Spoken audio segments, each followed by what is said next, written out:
Hey readers, welcome back to the Shelf Addiction Podcast, and thank you for streaming or downloading today's episode. I am your host, Tamara Ford. If you'd like to chat with me about this episode, you can find me on Twitter and Instagram at Shelf Addiction. In addition, don't forget you can always find me both in our Facebook group, Shelf Addiction Official, or on the Patreon page. Speaking of Patreon, if you'd like to show your support for this show, please consider becoming a Shelf Addiction Patreon subscriber. You'll gain access to exclusive Patreon-only content, including monthly live streams, uncut videos of podcast recordings, stickers, t-shirts, and more depending on your subscription level. Join us now by clicking in the show notes or by going to shelfaddiction.com and clicking the Support Us tab. Help us make even more bookish content for your ears. If you'd like to show your support in a non-monetary way, please share this podcast with bookish friends or on your favorite social media space. So today I wanted to do something different. It's been on my mind to do another casual podcast episode. So I'm going to fill you in a little bit with what I've been up to and sort of my thoughts and some tips about how to keep yourself relaxed and chilled and stress-free, and how to keep yourself reading or even maybe get out of that reading slump during this whole stay-at-home time. You know, most of the world has been either quarantined or under stay-at-home orders for a while now. Personally, this has been my 8th week staying at home. COVID-19 has affected so many of us in a lot of ways. Some people are dealing with losses. Some people are feeling depressed. Some people are just gaining what they've dubbed the quarantine 15. Not me, thankfully. I've been taking special care of myself, trying to stay positive and stay active and motivated. Some are taking special care of their mental state because sometimes being away from friends and family and people in general has caused a struggle for some. So for me, I think that sometimes I'm feeling the itch, like I really need to get out of the house. But for the most part, I'm doing well. Like I said, I'm doing a lot of self-care, taking care of myself, trying to stay active, and trying to keep my reading up. I haven't completed my laundry list of to-dos around the house, and guess what? I'm okay with that. I know I'll be home at least through the month of May, working from home at the very least. So I still have some time to get some of those tasks done. So I'm really not too stressed. They're not urgent, but you know, the wish list of things that we all have that we want to get done if we have time. I'm not really worried about it right now. And I think that's okay. I get up daily. I put in my 8 hours at the office, in my office. But because of that, it's led me to spend much less time in my office after work hours. That time when I would be doing blog and podcast stuff. Before COVID, my office was my haven. Now it's where I spend 8 hours a day working. And the thought of spending another 2 to 3 hours doing podcast stuff, sometimes I'm just not feeling it. For a while there, I wasn't feeling books or audiobooks either. I couldn't find anything that I actually liked. I was dragging my feet, taking forever to complete books. And then one day, boom, I was back in action. I know bookish friends that have also felt stresses due to multiple things, including job loss or family issues or whatever. It has led to affecting them in a negative way when it comes to their love of reading.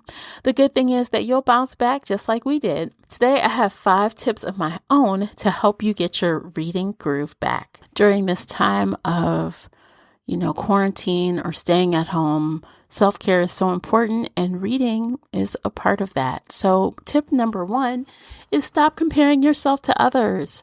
So what your IG and Twitter book nerd friends are reading, maybe that doesn't matter to you right now. Maybe that someone's reading a book a day or listening to, 10 audio books a week, that doesn't matter to you. Who cares? Don't feel pressure by that. You do you. Sometimes a break is a good thing and it will help clear your mind. Personally, when I was trying to force myself to get through books, none of them were enjoyable. And trust me, you don't want that. You just want to wait until you're ready to enjoy reading again. And if you're an avid reader, it will naturally happen. Trust me. Tip 2 is try a sure thing. So let's say you're in that mood, you want to read, you just don't know what, things haven't been reading well to you, but you are still in the zone to read.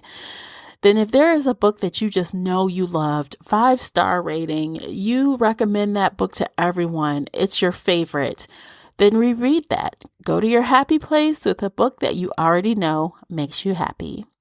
Tip number 3, try a romance. If you're at all like me, you don't read a ton of traditional romance. Recently, I listened to the cutest contemporary romance audiobook, and it really lifted my mood, and I ended up consuming it in one day. Following that, of course, I wanted more. The feeling to consume another book right away had returned, and boy, did I miss it. Tip 4, keep up with your real life book club.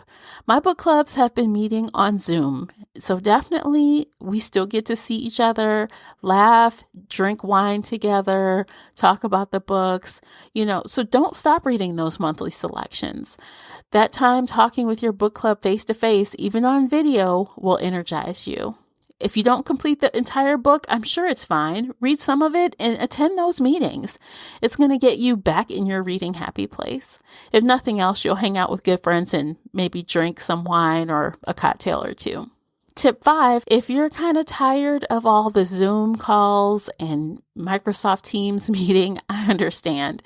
Consider joining an online book club situation like we have here on Shelf Addiction. Read at your own pace, then listen to the discussions.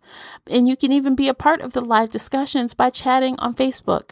This is a low-key way to do book club. So if you don't want to be on video, you don't want to, turn your personality on for those video chats, dive into a thriller or urban fantasy title with the 2 series we have featured here. The Shelf Addiction official Facebook group is all about keeping a safe space for readers, and we chat it up over there, and it's awesome.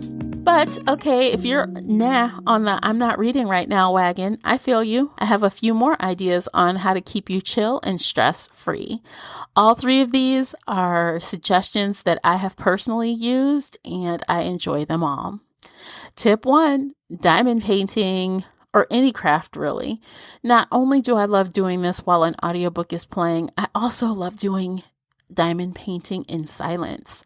Sometimes it's just been too much noise. After a day of conference calls or listening to my husband talk on his calls throughout the day, sometimes silence is golden, just like the saying says. I've gone full days without turning on the TV or playing anything audio. Just sit in peace and do your favorite craft. If you prefer background noise, throw on an audiobook or podcast. Hey, there's tons of old and timeless episodes to listen to on this podcast. You can even throw on some lo-fi beats on Spotify. That is a perfect playlist, by the way. No words. It's got this great beat and it really helps with concentration. Tip 2. So I'm a gamer now? I guess. I call myself a quarantine gamer, and I bet you can guess what game I've been playing. Dun, dun, dun. Animal Crossing. Yes. As an adult, I've never owned a game console, but about a month ago, I wanted to give this game a try after hearing how much fun it is and seeing all my friends playing it and all these videos about it and blog posts about it and newsfeed stories about it. Of course, I wanted to try it. It looks like great fun, so I said, why not? So about a month ago, I bought a Nintendo Switch Lite and Animal Crossing, and I haven't looked back. Yes, it was an expensive experiment, but it was worth every penny. So far, I've had the game, I think about 32 days-ish, and I've spent about 90 hours on this game. I know that is a lot, but it's not that much when you look at some people are at 300 plus hours in the last month. It's crazy how addictive this game is, but I find that it's something fun to do when I first wake up and before bed every day. And again, it just mixes things up a little, and it's fun to concentrate on something that is within your control, like, planting plants and organizing and building an island, all that fun stuff. Last but not least, my third tip is exercise. I know everyone is saying exercise, but it's true, guys. It is. I'm not saying you have to be working out like a beast or anything, but some yoga and meditation does wonders. I personally do yoga 4 to 5 times a week, and I also do some type of cardio 2 to 3 times a week in addition to that.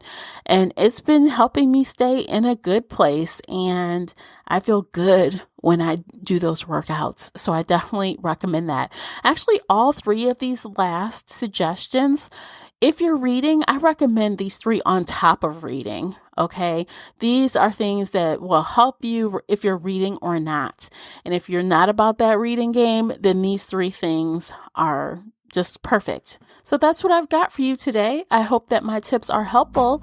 And if you have a few of your own, please do either comment on the coordinating blog post or in the Facebook group, or just tag me on Twitter with your own tips to keep reading or doing calming things during this time. Thanks so much for tuning in, guys. I appreciate you as always. And until next time, happy reading. Take care, guys. If you enjoyed today's book chat episode and would like to show your support, there are a few things you can do. Head on over to Apple Podcasts and leave a positive 5-star review. You can follow me on Twitter at Shelf Addiction. Most importantly, you can share this podcast with friends and family that enjoy all things bookish, including author interviews. Thank you for listening, and until next time, happy reading.